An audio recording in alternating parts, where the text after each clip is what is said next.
Bueno, hoy voy a hablar de la física en las pelis y entonces ya elegimos un poco este tema aquí para despedir el curso, pues con algo fresco. Bueno, no sé si estamos muy frescos, espero que sí, más o menos. Bueno, tú tienes el mando ahí, ¿no? Como diciendo que en caso de emergencia... ¿Cómo estáis ahora mismo? Más bien calor, pero bueno. Lo cual nos indica... A ver, va a ser fresco, lo que vamos a hacer hoy. Yo, digamos, tengo una mala fama de intentar poner un montón de fórmulas, pero hoy me he portado bien y no voy a poner tantas, pues de hecho, muy poco. Y además tengo por ahí olvidado a Newton y siempre estoy hablando de mecánica cuántica, de relatividad y tal, y al pobre hombre, pues no lo toco mucho. Y hoy voy a centrarme en Newton y las maravillas que se derivan de sus leyes y tal, y todo eso. Bueno, cuando decidimos de hablar de la física en las pelis, claro, uno puede decir, bueno, pero a ver, ¿de qué tipo de pelis? ¿O de series? ¿O del CSI? ¿Cómo se lo montan para las pruebas de no sé qué? ¿O el espacio? ¿O la guerra de las galaxias? ¿O qué? ¿No? O sea, hay un amplio abanico y entonces al final dije, pues ¿sabes qué? Voy a hacer de las pelis que más me gustan. Y entonces, casualmente, las pelis que más me gustan pues son del espacio y de ciencia ficción y todo eso. Pero supongo que si estáis aquí y aparece la palabra física es porque alguna curiosidad con la física tendréis. Por tanto, espero que estéis más o menos de acuerdo conmigo en que puede ser divertido. Entonces, no voy a hacer un recorrido exhaustivo por las películas, clarísimamente, sino hoy va a ser un viaje para pasárselo bien y, de hecho, la organización ha puesto aquí un maravilloso altavoz para que nos inunde con los trozos de vídeo y de películas que vamos a poner. Vale, no os voy a desvelar, como hago siempre, de qué voy a hablar. Hablaré de esto, ahora hablaré de lo otro, sino que voy a ir hablando de cositas y será un misterio, unas cuantas cositas. Y lo primero que voy a hablar es de la gravedad artificial, que es, lo hemos visto en un montón de pelis buenas y pelis malas, en donde hay gente que flota en el espacio y hay gente que anda como si hubiera gravedad. Entonces, ¿qué ocurre en las pelis y qué dice la física al respecto, ¿no?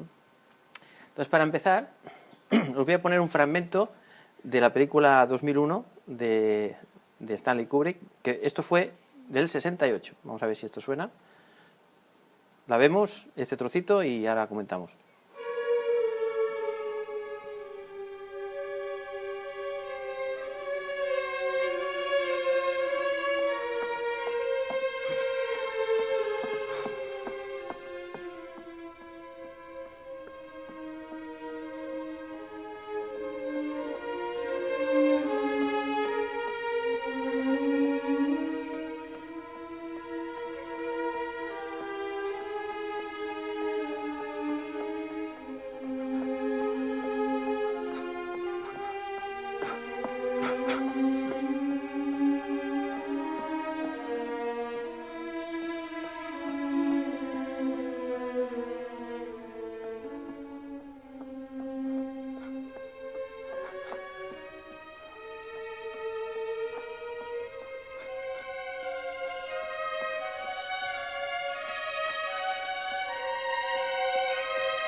Bueno, aquí habría un montón de cosas que decir. Lo primero es que Stanley Kubrick pues fue fue un genio, cinematográficamente hablando, y aquí en esta película, pues que voy a decir que ya no sepáis, ¿no? Bueno, no sé si hay alguien aquí que no sepa de esta película, pero espero que no. Espero que todo el mundo haya oído hablar, ¿no? Esta película se caracteriza por intentar seguir estrictamente la física a rajatabla. De hecho, mucha gente de producción tuvo problemas para cuando Stanley Kubrick se cabreaba con ellos cuando decía, hey, no, que yo quiero que esto sea así y que las estrellas se vean de esta manera y que esto gire de esta otra manera. Entonces fue un calvario para el equipo, pero el resultado pues merece la pena, ¿no? Entonces, en este caso, en esta secuencia magistral, bueno, quizá otro día hablaré de los efectos especiales, de cómo se hizo esto. Ahora no voy a hablar de los efectos especiales, sino voy a hablar como si esto fuera real, ¿no? Y de hecho esto podría ocurrir perfectamente en la realidad. Entonces, ¿cómo consigue la gravedad? ¿Cómo se consigue la gravedad artificial haciendo girar cosas, ¿no? Pues lo voy a explicar en un momento, pero antes deciros que no sé si os habéis fijado que cuando en la segunda parte de esta secuencia, cuando el astronauta está caminando por el centro de lo que sería la rueda esta, pues no tiene gravedad, pero mientras va bajando las escaleras cada vez va pesando más, pesando entre comillas, ¿eh? Bueno, pues ¿cómo se puede entender esto o cómo se puede hacer? Sí, es la explicación con las leyes de la física. Voy a deciros enseguida cómo lo explica Newton, además muy fácil, pero antes os voy a poner un fragmento de la película Interestelar de Christopher Nolan del año pasado, en la que se ve un fragmento en donde, bueno, es muy bonito porque se ve, en este caso sí que hay ventanas y no como en esta que no hay ventanas, y lo que ocurre y lo que veríamos realmente por la ventana pues podría ser algo como esto. La Tierra girando. O sea, esto es lo que tendríamos que acostumbrarnos si tuviéramos que hacer viajes espaciales y donde quisiéramos hacer gravedad artificial.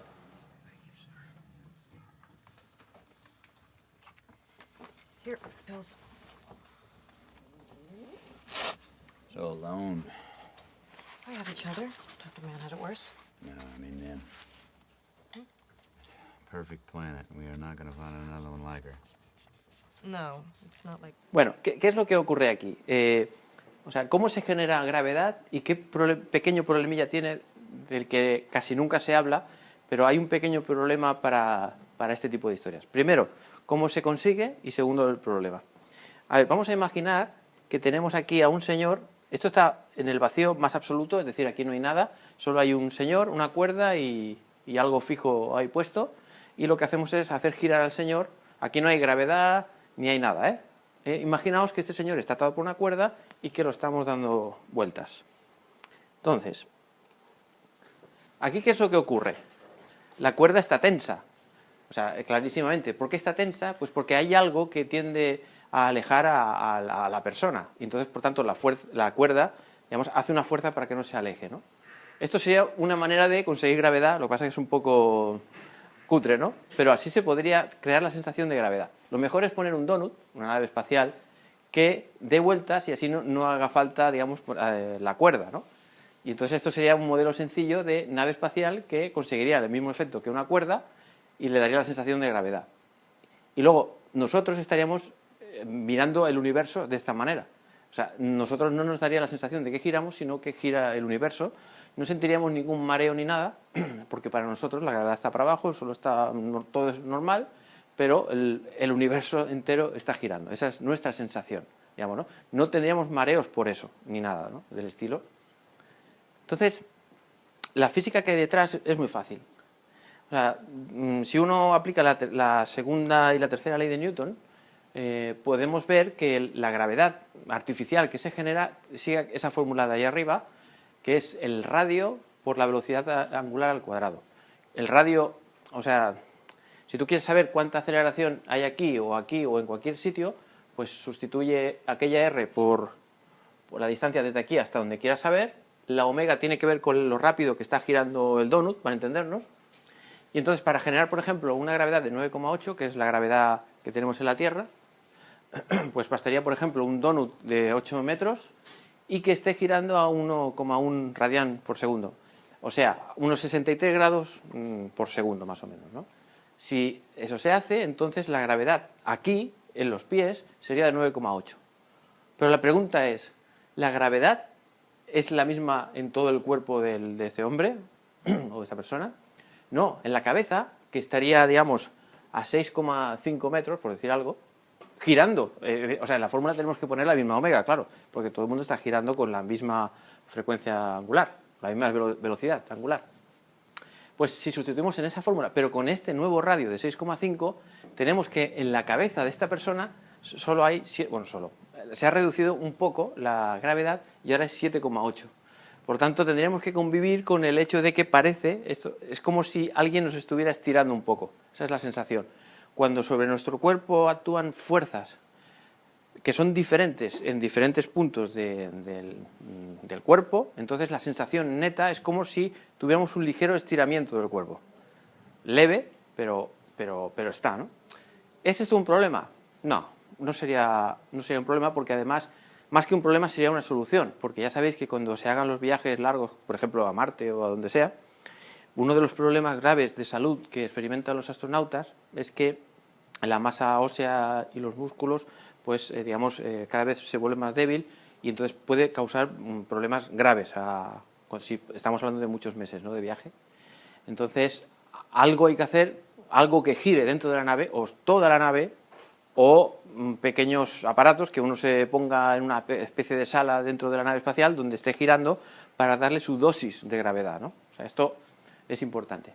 Pero de lo que no se habla casi nunca, y esto es algo que os invito a que hagáis cuando estéis de cena con algunos amigos y saca el tema, porque normalmente se habla de estas cosas en las cenas, ¿no? Es broma.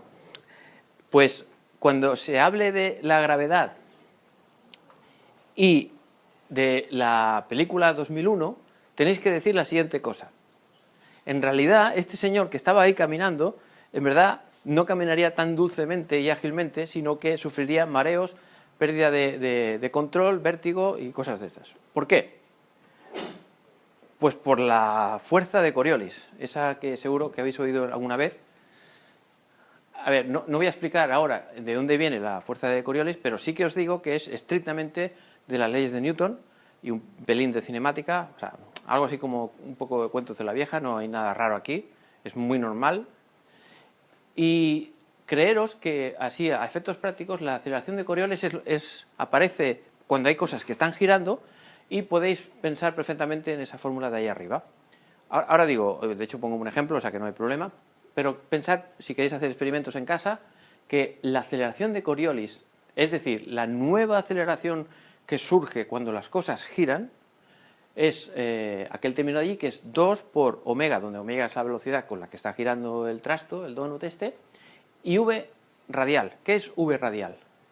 O sea, si imaginamos que esto es parte de un donut que está girando ahora mismo y nosotros tenemos esa gravedad debido a que esto está girando, si yo permanezco con mi cabeza quieta, la velocidad radial de mi cabeza es 0.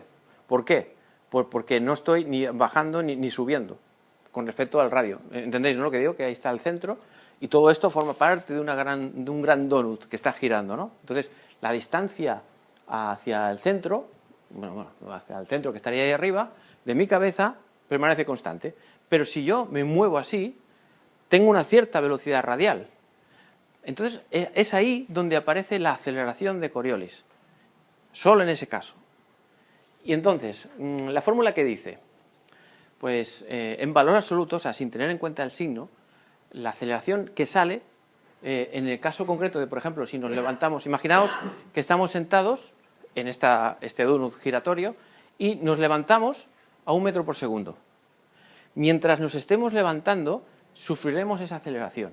Nosotros, como somos un cuerpo más o menos grande, a lo mejor tampoco pasaría nada, pero el líquido que tenemos en los oídos sí que le afectaría mucho más que a nuestro propio cuerpo, y entonces le estaríamos enviando al cerebro la sensación de que hay como una especie de fuerza hacia un lado.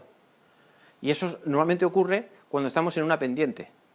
Cuando estamos en una pendiente, el cerebro, o sea, como el líquido se gira, que es lo mismo que hubiera una aceleración, entonces eso nos informa que eso está inclinado. O sea, lo que vengo a decir es que si estamos sentados, el suelo está psicológicamente recto. Pero si me levanto a una velocidad de 1 metro por segundo, mientras estoy haciendo ese movimiento, el suelo me parecerá que se gira, porque parecerá que la gravedad tira hacia un lado. Y es por eso que digo que esto es algo así como el movimiento de un barco. No sé si me explico. O sea, parecerá que hay un vaivén. Y entonces, ¿qué pasa? Que en la película de 2001, cuando el hombre está caminando, ¿qué está haciendo mientras camina? Está bajando y subiendo la cabeza. Por lo tanto, el suelo, para él, psicológicamente, estaría como dando un vaivén de un barco y, a menos que esté muy entrenado, perdería el equilibrio. O sea, que no es tan fácil esto. Hay maneras de solucionarlo, de minimizar el efecto de Coriolis. Pero que tengáis en cuenta que no todo es tan fácil y que estas cosas también hay que tenerlas en cuenta. Y esto digo que no es ningún efecto cuántico, ni relativista, ni de nada. Es Newton de toda la vida, ¿no? Y aquí os he puesto un ejemplo, que la aceleración de Coriolis sería 2,2, o sea, algo así como un 20% de la gravedad, y que, haciendo unos cálculos muy sencillos, que aquí no voy a poner, si lo queréis saber os lo digo, pero creo que da igual ahora, sería como que de repente el suelo tuviera una pendiente de 13 grados, ¿no? O sea que, ojo, para diseñar estas cosas hay que tener en cuenta Coriolis también. Vale, vamos a hablar ahora del sonido en el espacio y vamos a hacer un pequeño... Cambiemos de tema, ¿eh? Volveremos a la gravedad dentro de un momentito para otra cosa, pero de momento la gravedad ya estaría. Esto es todo lo que tenemos que saber sobre la gravedad. Bueno, hay más cosas, pero como estamos a las puertas de verano, vamos a pasar un momento fresco y amable. Vamos a ver qué pasa con el famoso tema del sonido, de que, bueno, pues que ocurre, ¿no? De si se oyen las cosas o no. Entonces vamos a hacer un pequeño experimento. Aquí tenemos el mismo trozo de... Eso soy yo, ¿no? Vale, me han desconectado, ¿vale? No pasa nada. Bien, sí, tenemos la misma escena, o parte de una escena de la película Gravity de Alfonso Cuarón del 2013, ¿no? Maravillosa película, que tranquilos que no hay ningún spoiler aquí y todo eso, ¿eh? O sea, al final sí que lo matan, pero no pasa nada. Es broma, por supuesto, ¿no? Vale, pues vamos a hacer la cosa. Vamos a imaginar que tenemos un micrófono que está grabando. Entonces, el micrófono lo podemos poner donde queramos. Y en la parte izquierda os voy a reproducir ahora cómo se oiría si el micrófono estuviera dentro del casco del astronauta, ¿vale? Eso es lo que quiere decir dentro. Y luego vamos a escuchar cómo se oiría fuera de, por ejemplo, pues imaginad que es un micro que está dentro de esa cápsula, dentro, enganchado al techo, por ejemplo, y que está grabando. ¿Y qué es lo que se oiría? ¿Qué cosas tenemos que tener en cuenta? Pues solo una, que aquí no hay aire, por supuesto, y que cuando esta señora cierre la cápsula, le dará un botón... Mira, bueno, ¿ves qué bien? Se ha arrepentido. Ahora vuelvo a estar conectado. Voy a hacer una cosa, voy a quitar me desconecto voluntariamente. Perfecto, y así ya no nos molestará. Muy bien. La única cosa a tener en cuenta es que veréis que rápidamente, cuando entre a la cápsula, le va a dar a... Vale, pero o sea, creo que ya no avisarán más porque ya le he dicho, ya he desconectado la wifi. Mola, oír este sonido así a lo bestia. Vale. Bueno, yo no sé qué decía, pero que le dará un botón y ese botón empezará a decir 10%, 20%, 30%, y cuando llega al 100% significa que ya no solo habrá aire ahí dentro, sino con la presión adecuada para que podamos vivir de forma normal, ¿no? Entonces, este es el sonido que, si fueras a ver la peli al cine, es lo que habría. Lo he dejado intacto, pero ahí lo he manipulado siguiendo las leyes de la física. Lo vemos, esto es tal cual está en la película, y esto es si el micro estuviera fuera. Pero lo comentamos después. Os voy a poner tal cual se ve en la película con el micro dentro de ella. Y luego explicamos por qué.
Esto no sé si lo habéis visto en el cine, pero es espectacular porque es 3D, o sea, una sensación maravillosa.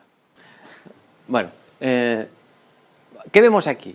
Pues como el micrófono está dentro de ella, dentro del casco, pues entonces estamos oyendo su respiración, lógicamente, pero lo podemos oír porque hay aire dentro de su casco, ¿no?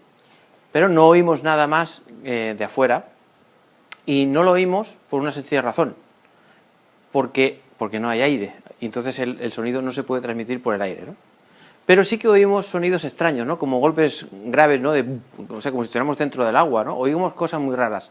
Eso os digo la explicación justo después, ¿eh? Vamos a ver primero este vídeo, luego explicamos los golpes graves, y luego aquí, es que estoy ansioso porque oigáis cómo se oiría si ponemos el micro fuera, y os digo los detalles. El micro está grabando ahora mismo, afuera, en la habitación de la nave espacial.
Vale, es muy parecido, pero no. A ver, diferencias, a ver. Primero explico este y luego explico aquel. Bueno, ya lo acabo de decir, solo un detalle más. Los sonidos estilo como si estuvieras dentro del mar, de lo que está pasando aquí, se deben a lo siguiente. Cuando el traje del astronauta, por lo que sea, golpea la pared o alguna cosa, la vibración que se produce se transmite de forma mecánica por su traje, llega a la pared del casco, y ese casco hace vibrar el aire, y ese aire en forma de sonido es lo que nos llega a nosotros. Y esas vibraciones normalmente son graves porque es, digamos, lo que se puede transmitir fácilmente por vía mecánica, los sonidos graves, de baja frecuencia. Y es por eso que ella oye eso. Si ella no se golpeara con nada, pues quizá oiría un poquito la vibración de su traje, pero nada más. O sea que cada vez que, si estuviera, por ejemplo, alguien gritando, pero a más no poder, justo al lado de ella, no lo podría oír. A menos que ese alguien pusiera su cara al lado del traje, entonces sí que oiría vibraciones. ¿Vale? Esto en cuanto a ella. En cuanto a la parte del micrófono fuera, es lógico que como no hay aire, pues no oye absolutamente nada de nada, ¿no? Y cuando el aire empieza a entrar y ya empieza a haber algo bueno, no lo suficiente, no al 100%, sino solo un poquito, lo primero que ocurre es que oímos las frecuencias graves. O sea, cuando hay poca densidad de aire, no oiremos por ejemplo, si hubiera una batería tocando, primero oiríamos el bombo y al final oiríamos lo que es el Charles, ¿no? El sonido este, ¿no? Porque es más agudo. Primero oímos cosas graves y a medida que la densidad va aumentando del aire ya lo oímos todo. Y en segundo lugar, un pequeño toque también de realismo, y es que aquí no hay reverb porque el micro está al lado de ella y por lo tanto el sonido llega casi directamente, mientras que si el micro está afuera, entonces no solo se oye el sonido que llega, sino también los rebotes de la reverb que hay, ¿no? Y esto sería, digamos, las dos versiones. Vale. Que aquí está explicado, por si, bueno, como estará en internet esto, en un PDF o algo, pues ya. Perfecto. Y aquí os digo un poco, el gráfico que hay arriba no es del todo exacto, pero casi, y captura la esencia de cómo se transmite el sonido en el aire, ¿no? Imaginaos una tubería en donde tenemos las moléculas que forman el aire, ¿no? El nitrógeno, el oxígeno, en fin, pelotitas que están por ahí oscilando, en teoría aleatoriamente, y entonces vamos a suponer que hay un sonido de una cierta frecuencia, por ejemplo, un la de un piano, atraviesa este tubo, ¿no? Ocurre, si es de una sola frecuencia, un La o algo o un tono muy concreto, esto es lo que ocurriría, ¿no? Entonces, ¿qué observamos aquí? Las dos cosas que tenemos que observar son que parece como que hay algo que está moviéndose hacia la derecha, pero si os fijáis bien, y por eso he puesto las bolas esas rojas, fijaos en la bola roja de en medio. ¿Realmente está yendo hacia la derecha? Hace un vaivén. O sea que en realidad, y si os fijáis en todas, no hay ninguna que realmente se esté desplazando hacia la derecha. Luego, en realidad, no hay nada que se esté desplazando hacia la derecha. Pero, sin embargo, la sensación psicológica es que sí, que parece que hay algo que se está desplazando hacia la derecha, ¿no? Claro, ¿qué es eso que se está desplazando? Energía. Cuando alguien nos pregunte qué es una onda, simplemente tenéis que decirle que una onda tiene lugar cuando se transmite energía, pero no masa, no partículas, digamos, ¿no? Las partículas pueden oscilar, pero al final se quedan donde están. Entonces eso es una onda, una especie de, como de vibración.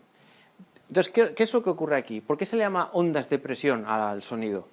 Pues en realidad es fácil, porque en las zonas en donde hay más partículas, entonces se puede demostrar fácilmente con la ley de los gases ideales, por ejemplo, que la presión es más alta. Y en la zona en donde las partículas, bueno, hay menos, pues la presión es más baja. Y entonces aquí las zonas de presión alta, las partículas juntas, se están desplazando para allá. Eso sería un poco la idea pictórica del asunto. Entonces, ¿qué pasa si no hay aire? Pues que no haya aire significa que no hay partículas y aquí pues no hay nada que podamos hacer. No hay partículas que se puedan mover, ni energía que se pueda desplazar y tal. Por tanto, en el vacío no hay sonido, porque necesita lo que llamaríamos un medio de propagación, que en este caso serían las partículas. Por cierto, ¿conocéis alguna onda que sí que se propague en el vacío? Correcto. Las ondas electromagnéticas, a luz, sí que se puede propagar y no necesita medio, pero el sonido sí que lo necesita. Aquí, nada, esto lo pongo 30 segundos, solo por si alguien lo está mirando desde internet o de aquí o lo que sea. Deciros que la fórmula tampoco es muy complicada. La fórmula que describe eso que acabáis de ver es básicamente un número por un coseno que depende del tiempo y de la posición. Y aquí tenéis las diferentes cosas por si alguien quiere juguetear en casa, pero ahora no me voy a centrar, a menos que me preguntéis sobre eso. Pero si no pongo una fórmula no me quedo a gusto, ¿vale? De hecho, luego va a haber alguna que otra formulita muy interesante, pero ahora no. Vale, y esto es una de las cosas que cuando era pequeño, cuando alguien me lo decía, digo, anda, tío, o sea, da igual, porque si mola un montón. Y ahora, como físico, digo, bueno, va, pues igual tendría que decir algo al respecto, ¿no? Pero me sigue molando un montón las imperfecciones de cómo se mueven las naves espaciales en las películas, la verdad, sea dicha, ¿no? Pero voy a ponerme, ligeramente estricto y os digo un par de cositas. De momento, vamos a ver aquí una escena otra vez de Interestelar, y aquí he aprovechado, o sea, voy a explicar el movimiento de la nave, pero aprovecho también para que veáis lo de la gravedad. Cómo se lo monta esta gente para crear gravedad artificial. Al principio de la escena todos están flotando y al final de la escena ya no flotan. Entonces, enseguida veréis por qué. Y bueno, y para que eso ocurra, la nave se tiene que mover, y es ahora donde yo voy a decir unas cuantas palabrillas, justo después del vídeo, sobre cómo se hace para que las naves se muevan en el espacio donde no hay aire ni nada, ¿no?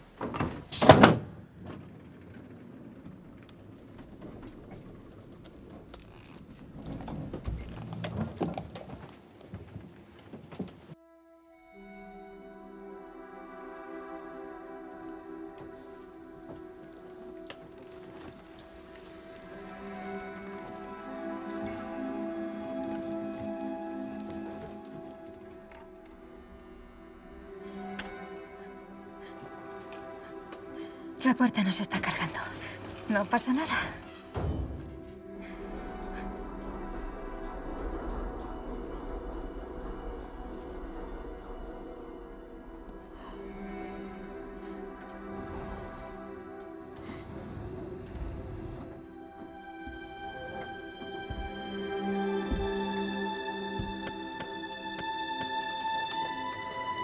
Cooper, ¿tienes el control?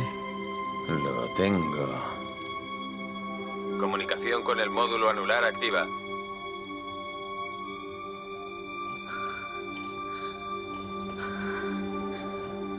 Oh, vaya.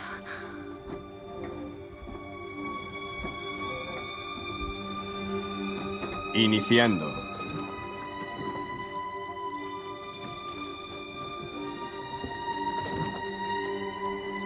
¿Listos para girar?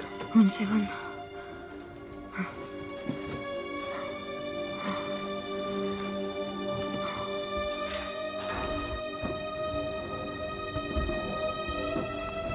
Hola, Case. Hola, Tars. Muy bien, estamos listos. Bien, vamos allá.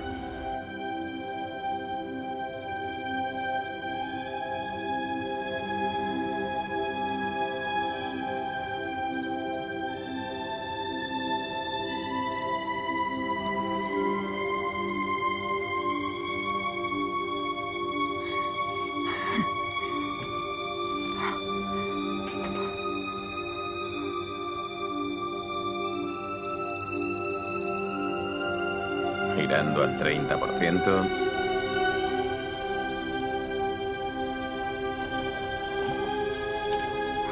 Un G. ¿Cómo se está tratando la gravedad? Bueno.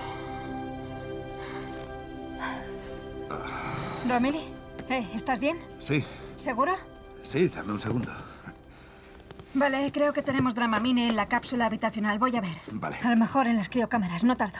Oye, Brand, Sí. trae bastantes. Cuando digan, venga, vamos a crear gravedad artificial, todo el mundo se pone el cinturón, eso empieza a girar.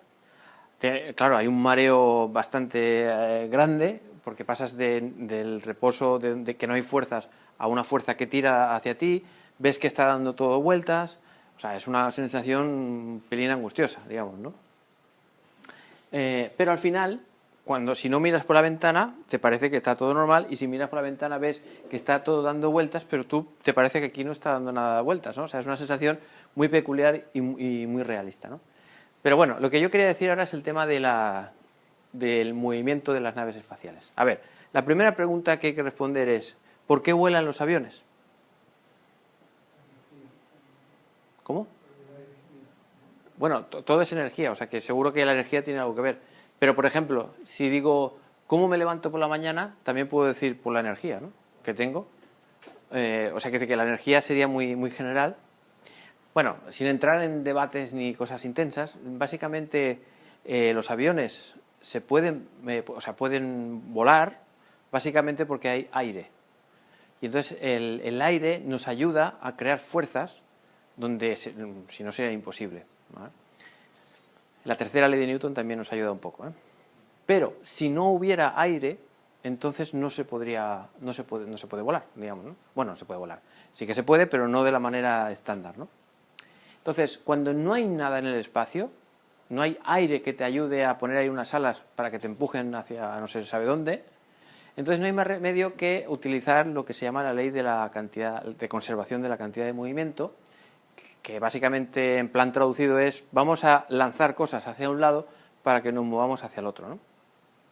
Entonces tiene, bueno, esto sería, digamos, el esquema básico, pero luego tiene su historia, porque si, por ejemplo, tienes una caja de zapatos ahí flotando en el espacio, si tiras una pelota justo desde el centro hacia allá y está alineado con el centro de masas, perfecto, esto se moverá así. Pero si por lo que sea... Ahí está. Aquí sí que hay gravedad, ¿eh?, por lo que veo. Vale, no sé si hay algo más. No se ha quedado nada más, ¿no? Da igual. Bueno, aquí veo una tuerca, no sé si es tuya. Vale. Bueno, tuya no, del bolígrafo. ¿Qué estaba diciendo? Ah, sí, lo de la caja de zapatos. Vale. Si por lo que sea la pelota no sale alineada del centro de masas, sino que sale un pelín hacia la derecha, ¿qué pasará con la caja? Que empezará a hacer así, a girar. Luego, todo tiene que ser bastante milimétrico. O sea, hay que poner disparadores de pelotas por todos los sitios y estar corrigiendo todo el rato cualquier cosa que salga mal, ¿no? Eso es lo que ocurre. ¿Cómo han girado aquí la nave esta? No sé si os habéis fijado que era expulsando gases. No sé si lo habéis visto. Entonces, ¿Esto a quién se le ocurrió?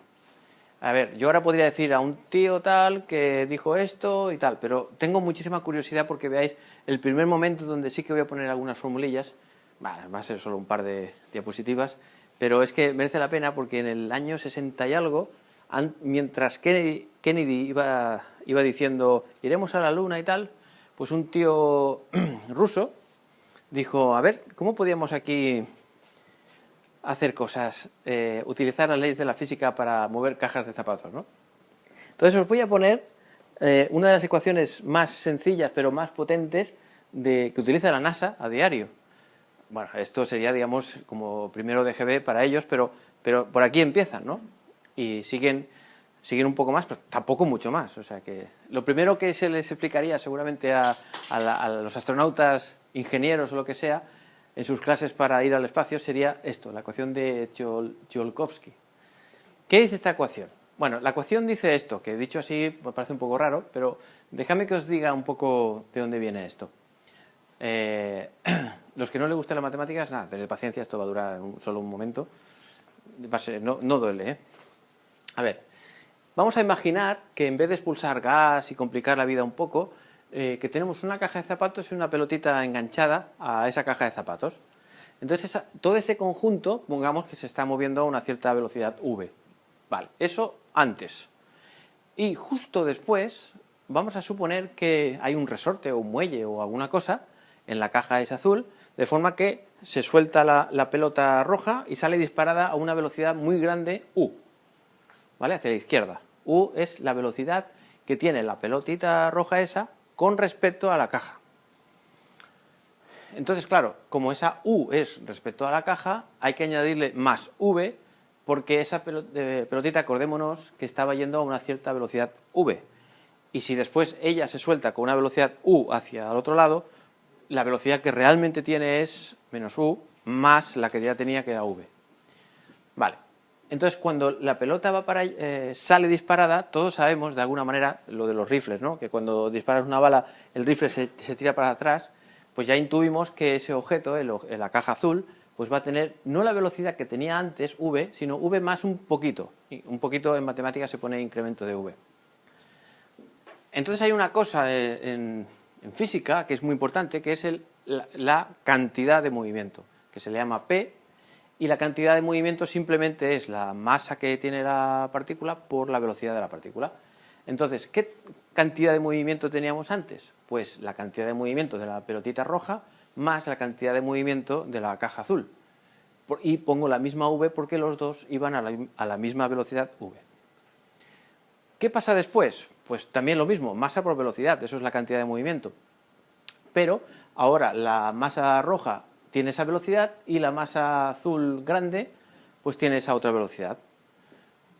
Entonces, si estamos interesados en la cantidad, en lo que ha cambiado la cantidad de movimiento, pues restamos el después menos el antes y resulta que lo que ha cambiado la cantidad de movimiento es eso de ahí. Muy bien.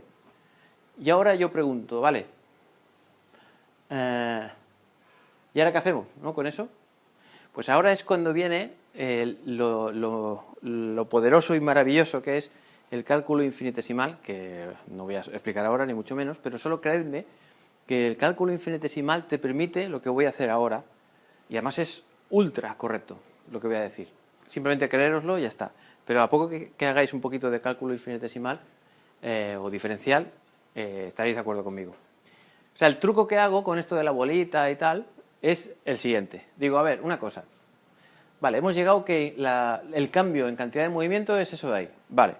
La masa de lo que se mueve hacia la derecha antes era m más m, y la masa de lo que se mueve hacia la derecha es m solo. Por lo tanto, ¿qué ha cambiado? Menos m. ¿Me explico? Esto sería el cambio. No sé por qué le he puesto total. Tenía que haber puesto lo que se mueve hacia la derecha. Bueno, da igual, es un pequeño detalle. Lo importante es que el cálculo infinitesimal lo que te permite es que en vez de poner esto así, con estas expresiones así tan exactas, cuando lo que cambia es poquito y la masa de la pelotita es muy pequeña comparada con la caja azul, esto se puede aproximar directamente a esto. Y esto de aquí es ya directamente una expresión del cálculo infinitesimal. Ya sé que a lo mejor los que estamos aquí ahora mismo diremos, tío, llega el verano, no sé, yo ahora esto del cálculo infinitesimal, pues no, ya otro día si acaso, ¿no? Pero si hay alguien que lo está siguiendo por internet o lo que sea, sabrá perfectamente que esto es una ecuación diferencial súper fácil y chorras, que se resuelve muy fácilmente.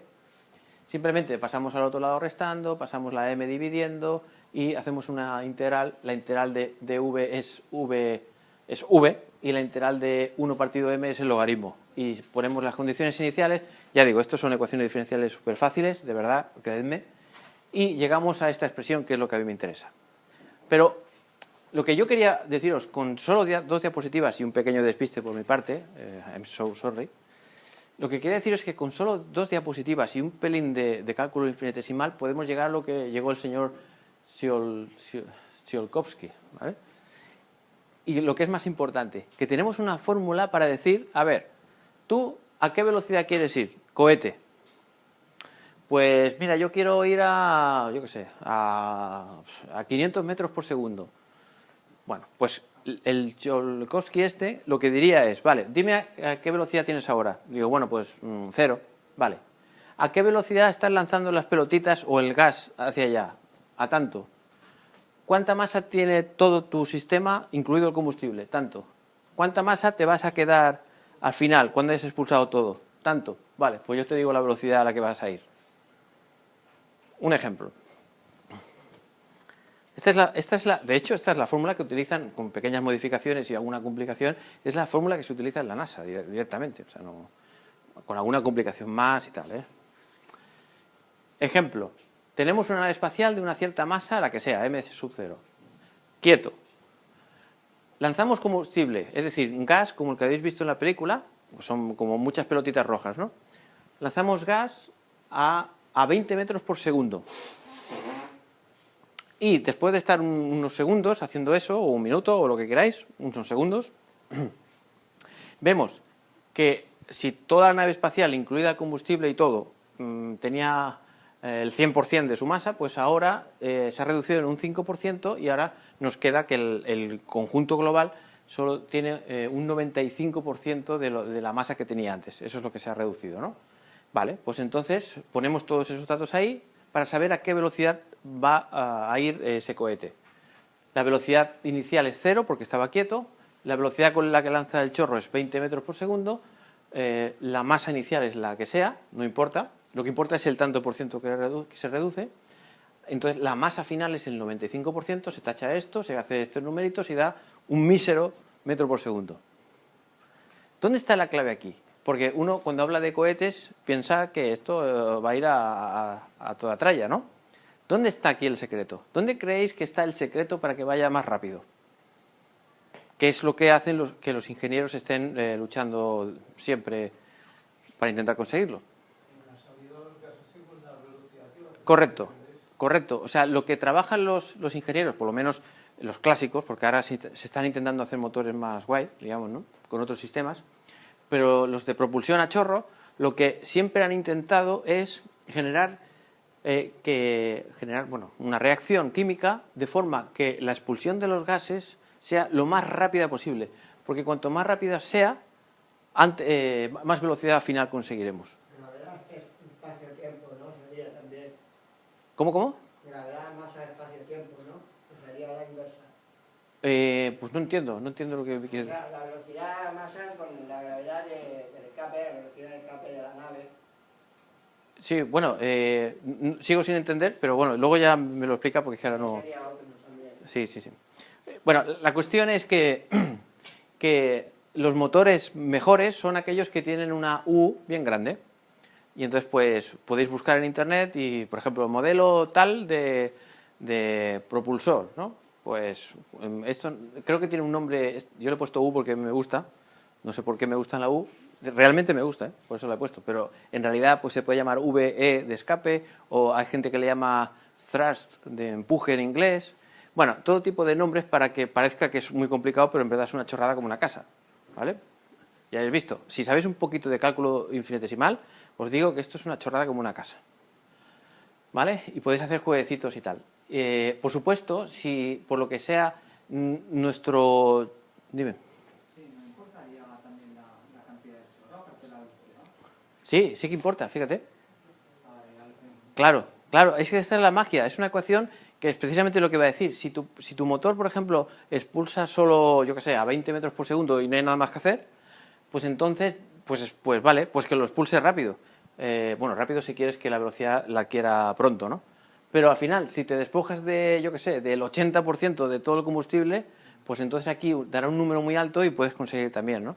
O sea, es un equilibrio. Entonces, todo esto es donde se ponen los ingenieros para decir, a ver, ¿qué hacemos?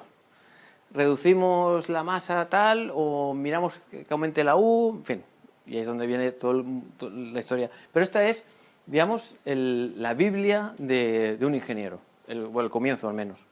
Perdón, una pregunta. ¿Vas a referirte otra vez al movimiento, es decir, a la velocidad de la nave espacial y lo que afecta en la gravedad artificial que hay dentro de la nave? Esto de las naves que quiero... Ah, sí, vale, sí, es que yo cuando me entro ya con la fórmula se me olvida todo. Muy bien, sí. Vale, dicho todo esto, ¿cuál es el resumen con respecto a las pelis y lo que puede ocurrir en la realidad? Bueno, tenemos dos razones básicas para mover una nave. Una, para ir de un punto A a un punto B, por ejemplo, para volver a casa, o para ir a la Luna, eso sería un punto. Y luego hay otra razón para moverla, que es hacerla girar para crear gravedad artificial. Sea como fuere, nos interesa moverla. Bien, para moverla, ¿qué tenemos que hacer? Lanzar cosas. Podemos lanzar pelotas rojas, por ejemplo, o podemos lanzar gas, podemos lanzar lo que sea, o nuestra mochila, o sea, lo que sea. Pero tenemos que lanzar algo hacia un lado para que la nave vaya hacia otro. Y entonces esta fórmula es el estándar, digamos, de ecuación que se sigue de la ley de Newton para describir el movimiento. Simplemente eso. No sé si eso... No hay ninguna sorpresa más, o por lo menos ahora mismo yo no la tengo, ¿eh? Lamento si no hay una sorpresa más guay. Pero claro, es que cuando no se habla de mecánica cuántica ni relatividad es difícil sorprender. Y entonces, claro, me he permitido aquí, o sea, lo he tenido que hacer. Ya eran las tantas de la noche, digo, no puedo ir yo aquí sin hacer alguna fricada. La fricada es la siguiente, ¿no? Y porque no me ha dado tiempo de más. Pero digo, a ver, voy a coger un trocito de Star Wars. De hecho, esto creo que es... mira, sí, la del 83. No es la primera, sino, bueno, una de estas, ¿vale? Y entonces esto es un momento, nada, solo unos segundos de nada, en el que el halcón milenario pues está ahí haciendo piruetas. Entonces, nosotros en el cine, y además yo primero disfrutando, vemos cómo va moviéndose y tal, vale. La pregunta es, si el halcón milenario, que ahora sí ya lo vais a ver, pero como dura tan poco, déjame que os diga una cosita, ¿no? Porque es que va a durar muy poco. El halcón ahora lo que va a hacer es unos giros así, ¿no? Nosotros no decimos nada porque sabemos que cuando hay atmósfera, sabemos que si el ala, digamos, hace así, sabemos que se va a ir para allá, y si el ala está así, sabemos que se va a ir para allá. Por lo tanto, no nos sorprende. Pero si aquí no hay aire, os digo yo que podíais ver perfectamente un trasto del halcón milenario, por ejemplo, yendo de A a B, línea recta, y que hiciera así y que no girara. Porque eso solo ocurre cuando hay aire, porque crea unas fuerzas y tal. Entonces, para que realmente hiciera este movimiento, ¿qué tendríamos que hacer? Tirar pelotitas, ¿no? O sea, gases. Y es aquí cuando yo he puesto aquí unos propulsores, que por cierto, estos propulsores que he puesto aquí a mano a las tantas de la noche de hoy, o sea, perdonadme las deficiencias, lo podía haber hecho mejor, pero bueno... Son unos propulsores que he visto que estaban en YouTube, que son unas pruebas de la NASA donde se veía un vídeo donde había un propulsor. He cogido ese propulsor, se lo he puesto al halcón milenario y le he ayudado a girar como tendría que ser. A estar atentos porque dura solo 15 segundos, ¿eh?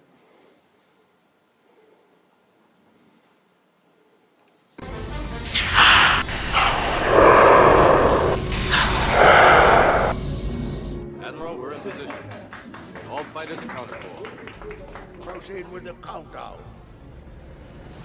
All groups assume attack coordinates. Es que no he podido evitarlo.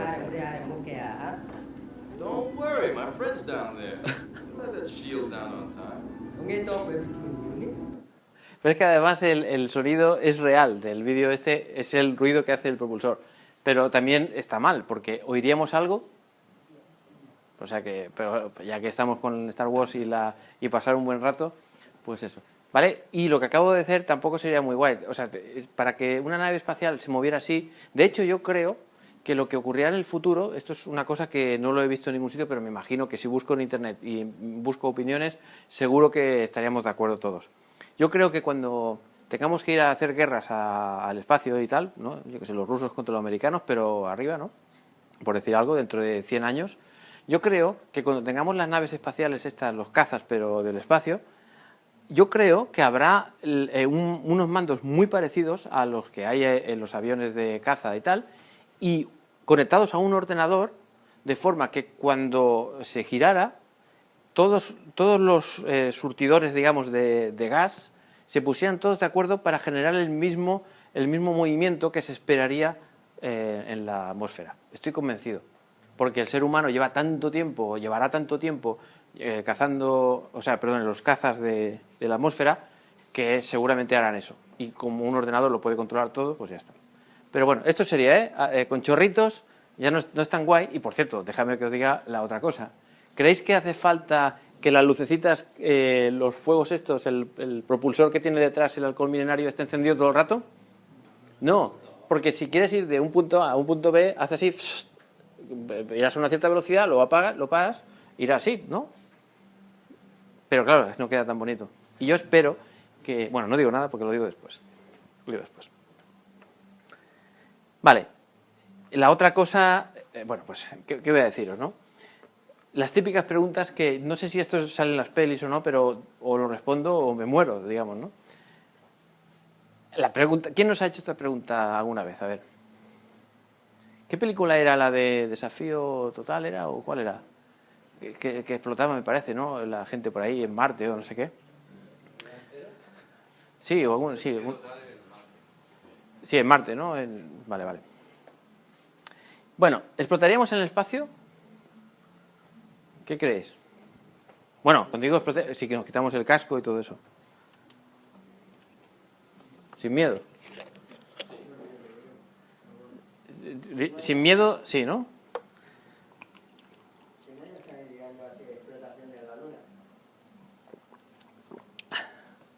Lo cual no veo relación con explotar, pero... bueno, sí, explotar los minerales, ¿no? A ver. La respuesta es no. Porque no sería la diferencia de presiones no sería tan bestia como para explotar. La piel es mucho más resistente de lo que pensamos. Sí que habría una tendencia de ir hacia afuera por parte de nuestro cuerpo, pero no tanto como para hincharnos. Esto nos da alegría, ¿no? Como diciendo, bueno, de momento podemos vivir. Vale, siguiente pregunta.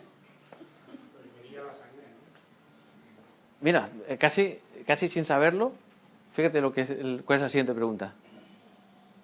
¿Usted qué diría, caballero? Dices que herviría la sangre, ¿no?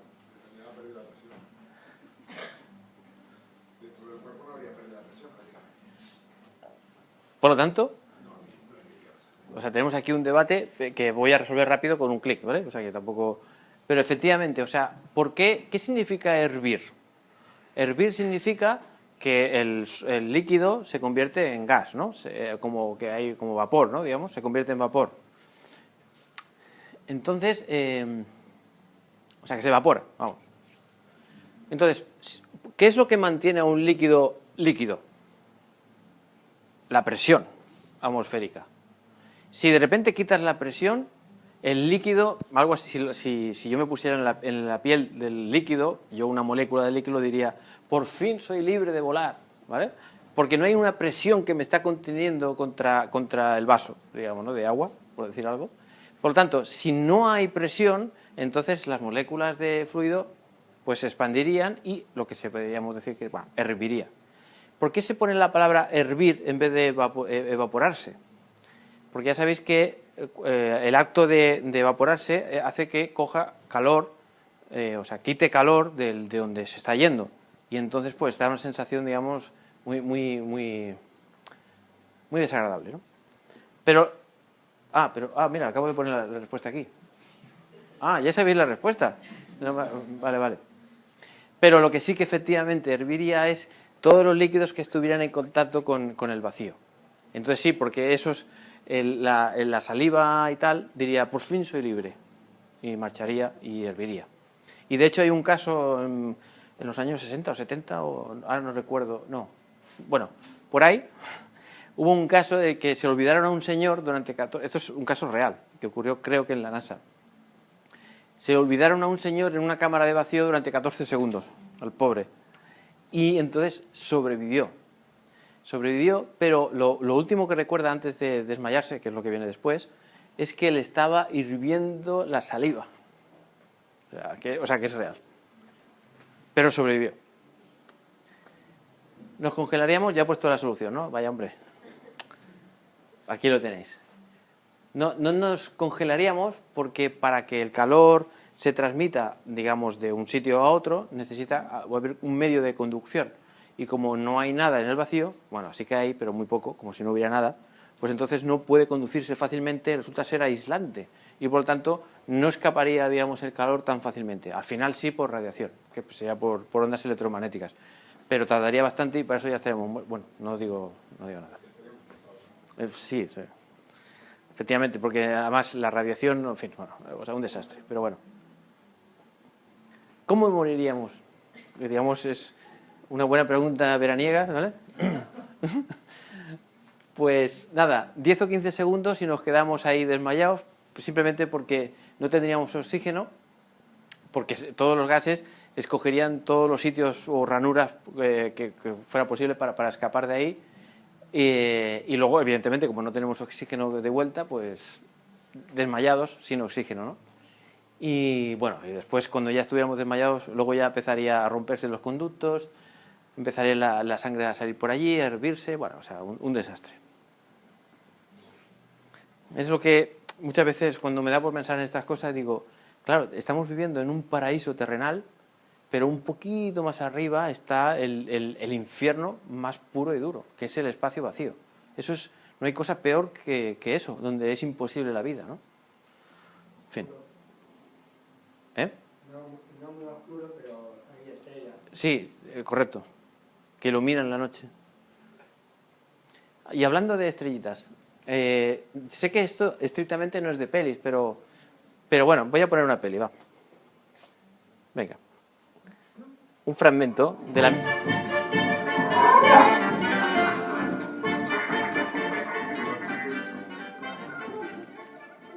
Bueno, o sea, ¿quién no ha visto esta secuencia, no? Entonces la pregunta que yo hago, ¿es posible que esto pueda ocurrir alguna vez? Que haya ahí unos cuantos bichos, no digo que tomen cerveza, sino que haya tantos bichos por ahí sueltos de otras galaxias y tal. Esto se lo planteó un tal Drake. Bueno, ya habéis visto esta secuencia. Que por cierto, cuando la vi por primera vez no me gustó mucho tampoco, ¿eh? O sea, tampoco.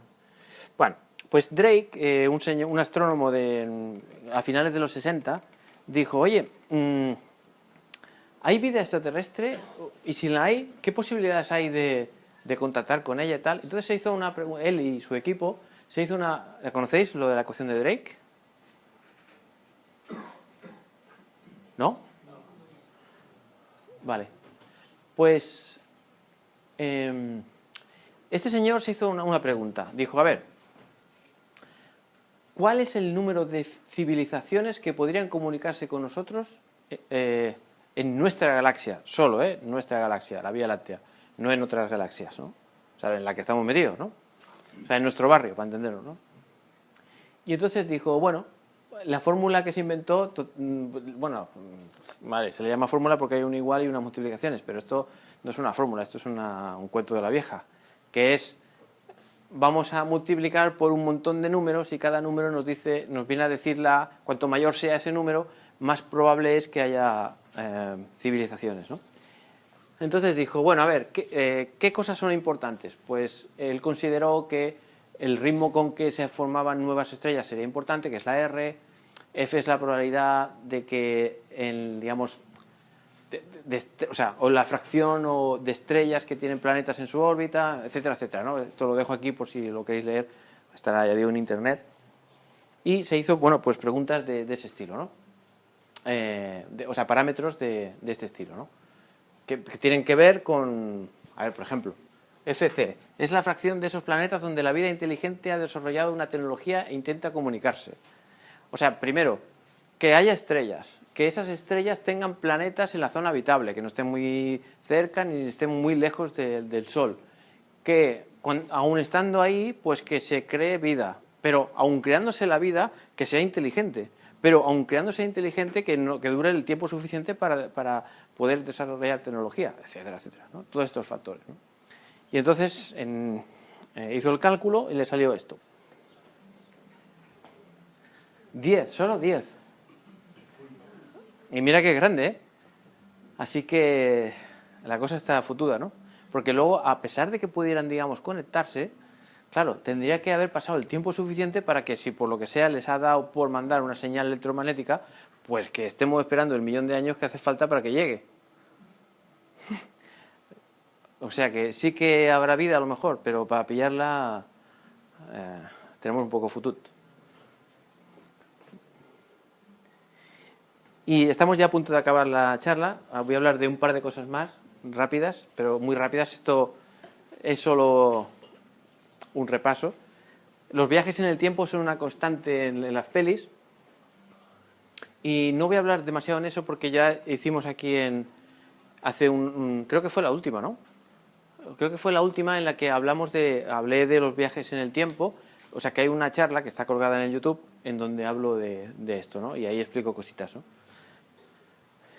Pero déjame poner una típica... Ya sé que los viajes en el tiempo es Regreso al futuro, ¿no? Pero no, voy a poner esta.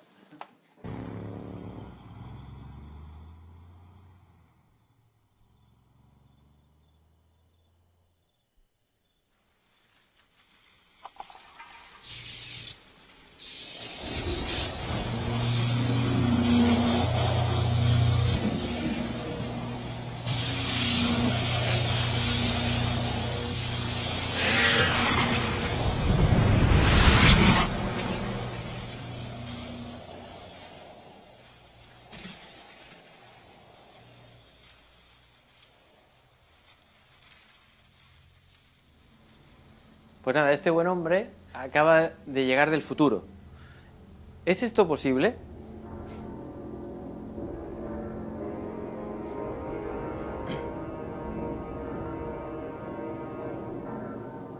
Años más tarde se arrepintió y se hizo, ya digo, gobernador de California. La pregunta es posible viajar en el tiempo? Ya digo, estuve 1 hora y cuarto el otro día para responder a estas cuestiones, así que os invito a que lo miréis. Y solo voy a decir, nada, un principio que es el que resume la charla anterior, ¿no? O sea, la respuesta oficial es, que diría un científico reputado, es ni idea. Y si le estrujáramos un poco más, diría, bueno, a ver, mira, no lo sé, pero seguro que se tiene que cumplir este principio. Esto es lo que la mayoría de físicos creen que es lo que ha de pasar. Por cierto, he hecho un poco de propaganda. Aquí está colgada la charla que hicimos aquí por ahí. O sea, que si ponéis en el YouTube mecánica cuántica y viajes en el tiempo, ahí está. ¿Cuántas reproducciones hay? Mira, 2.500. Vale, no está mal. Esto es propaganda, ¿eh?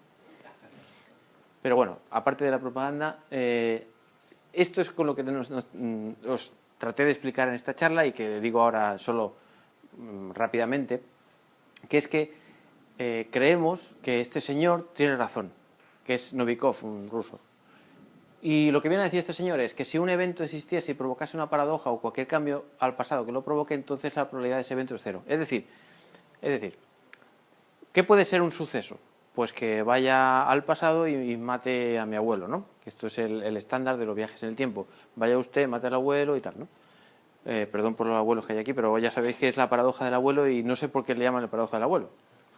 Perdónenme los abuelos que estemos por aquí. ¿Qué pasa? Que eso provocaría una paradoja, la famosa paradoja del abuelo, y por lo tanto la probabilidad de que eso pase ha de ser cero según este, digamos, principio de Novikov. O sea, este hombre no es que haya deducido una tarde bajo la lluvia unas ecuaciones que le digan esto. No, él, después de haber pensado muchísimo, es físico también, después de haber pensado mucho, dijo, la única solución que se me ocurre que pudiera permitir los viajes en el tiempo es que se cumpla esto. Años más tarde, la mecánica cuántica, a mediados de los 90, la mecánica cuántica ayudó a resolver la paradoja del abuelo. Y entonces hay ciertas esperanzas de que algún día alguien venga y diga, hey, he visto que en mi laboratorio esta partícula parece que ha viajado al pasado. A ver, tal.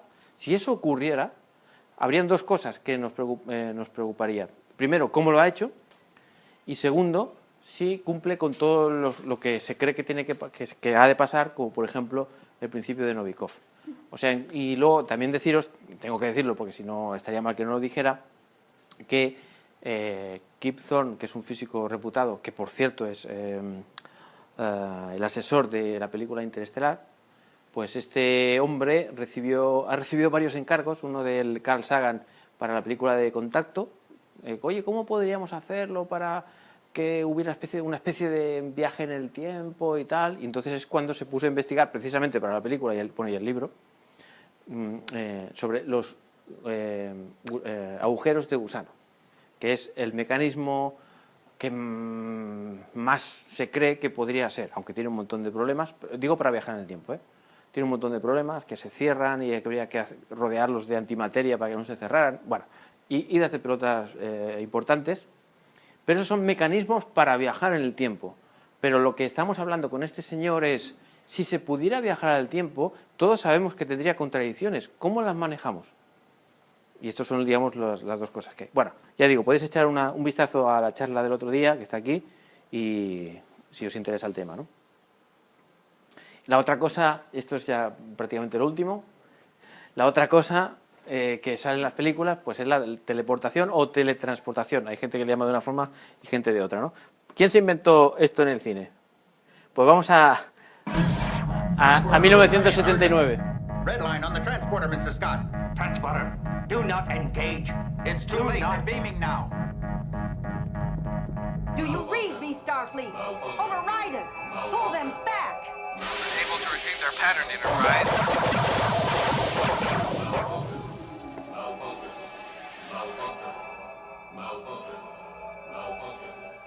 Give it me. Starfleet, boost your mat again. We need more signal.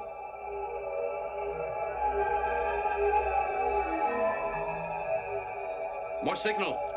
They're losing their pattern. Oh no, they're forming.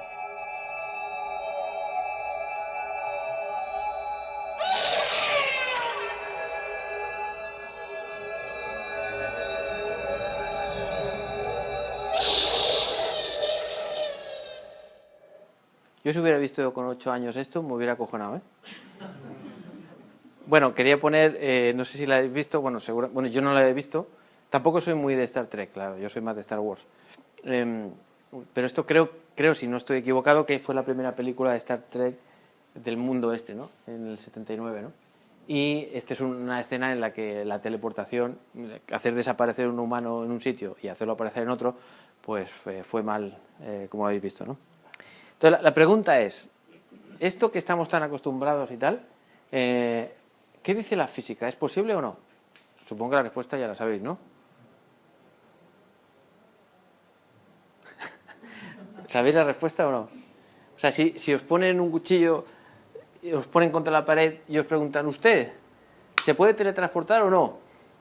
¿Qué diríais así rápidamente? Yo diría que sí. Te faltan los medios tecnológicos, pero es cuestión de tiempo.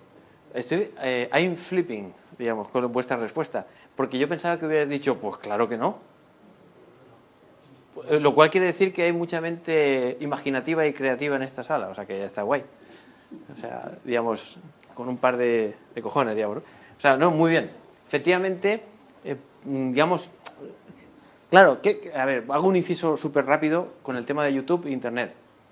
Ahora, digamos, tú pones, por ejemplo, yo qué sé, no sé, enigmas de los viajes en el tiempo, por ejemplo, y te salen 500 vídeos explicándote historias de que no, este señor ya estaba en aquella época, hay una foto y no sé qué. Venga, ahora paradojas de no sé qué, o Hitler sigue vivo, en fin. O sea, un montón de historias que circulan y uno, digamos, no sabe distinguir entre lo que está bien, lo que está mal, o tiene, digamos, pruebas, ¿no? Entonces la teleportación, como ahora la palabra teleportación se ha puesto de moda en los periódicos por una cosa que ahora os voy a decir, pues ahora parece que la teleportación o teletransportación sí que se puede hacer.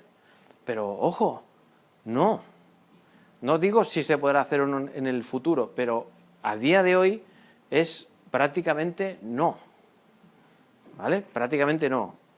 O sea, y dejo un por si acaso pues, para quedar bien, ¿vale? Entonces, ¿qué es lo que se ha conseguido? Y lo que se ha conseguido, que os voy a explicar ahora en 2 segundos, es la hostia, ¿vale? Es la hostia lo que se ha conseguido, pero no es exactamente teleportación. Sería, la palabra exacta, o las palabras exactas serían teleportación de información. ¿Qué quiere decir teleportación de información? Pues una cosa bestial. Significa, si estamos en la edad de piedra, en los años 60, por ejemplo, ¿vale? Y quisiera, bueno, los años no, 70 y algo, ¿vale? Porque estamos ya en la Luna. Vamos a suponer que estamos el día justo en el que el Armstrong hizo lo de la frase esa, ¿no? Justo cuando ponía el pie. Que no me acuerdo, un día no sé qué para la humanidad. Esa frase, imaginaos que en ese momento su mujer le quiere llamar para darle la felicitación, ¿no? O sea, quiere decir, por ejemplo, quiere transmitirle qué orgullosa estoy de ti, cariño, ¿vale? Y vamos a suponer que eso es una información que quiere transmitir. Entonces, ¿qué tendría que hacer? Llamar por teléfono, por ejemplo, si hubieran líneas, o mandarlo con una piedra, en fin, tendría que transmitir la información. En esos momentos, y ahora también, ¿cuál es el mecanismo más rápido para transmitir información? La radiación electromagnética, la luz, ¿vale? Tardaría, creo que del orden de 1 segundo, es lo que creo que tarda la luz en llegar a la Luna, ¿vale? 1 segundo, es rápido, pero no es instantáneo. Y atención, la teleportación cuántica, que es lo que ya se ha demostrado experimentalmente ahora, sería instantáneo. Tendrías, qué orgullosa estoy de ti, cariño, al instante en la Luna, sin que pase tiempo, ¿vale? Lo que pasa es que tiene una pequeña trampa, que sí que estaría, pero sería inaccesible hasta que no llamara a la mujer por teléfono y le dijera, mira, tienes que hacer esto para saber lo que he puesto en la carta. ¿Vale? Tiene una pequeña trampa. Pero si es a un instante superas la velocidad de la luz, ¿no? Exacto. Es por eso que necesitas llamar por teléfono para saber qué hacer con el trasto que tienes ahí en la Luna para que puedas leer la carta. Por eso, efectivamente, muy buena observación.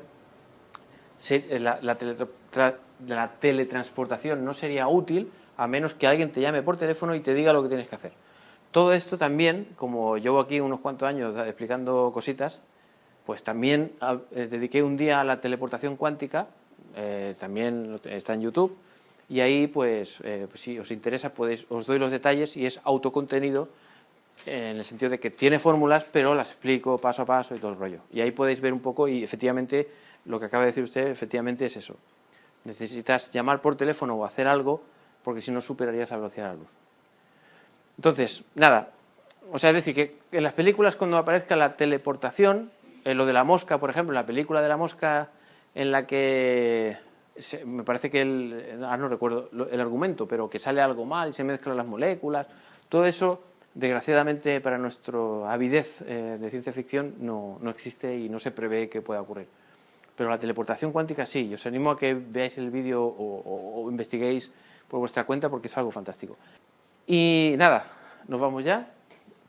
Entonces, como yo no es que sea un fanático de Star Wars, pero me gusta mucho, al final vais a tener que ver una cosa que seguramente la habéis visto 1000 veces, pero deseo acabar con esto, ¿no?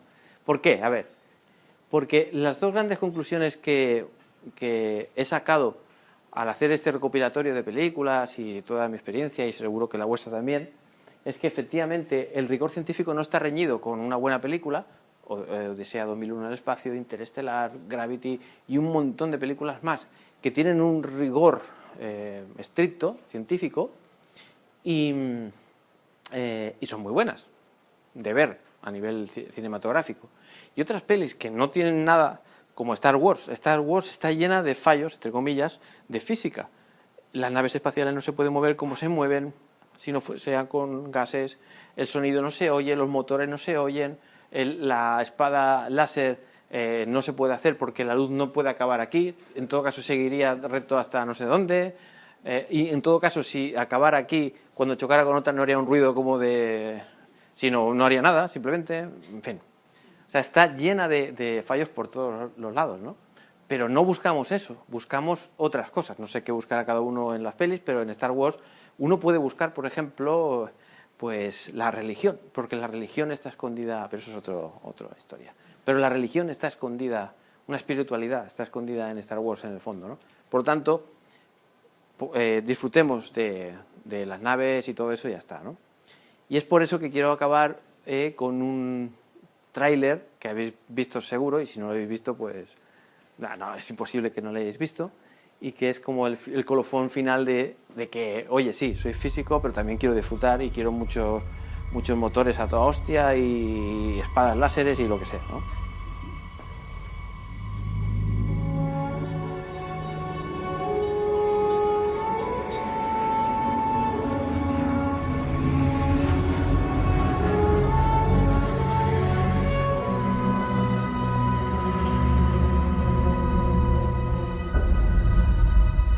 The Force is strong in my family.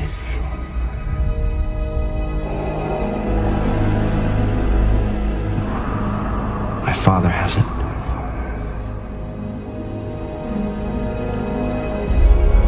I have it. My sister has it.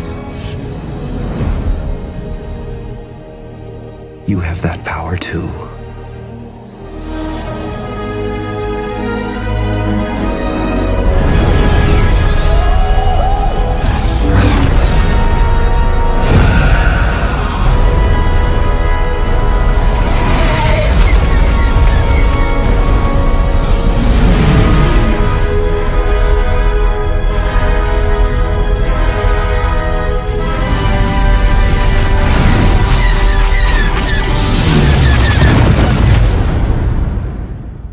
Chewie, we're home.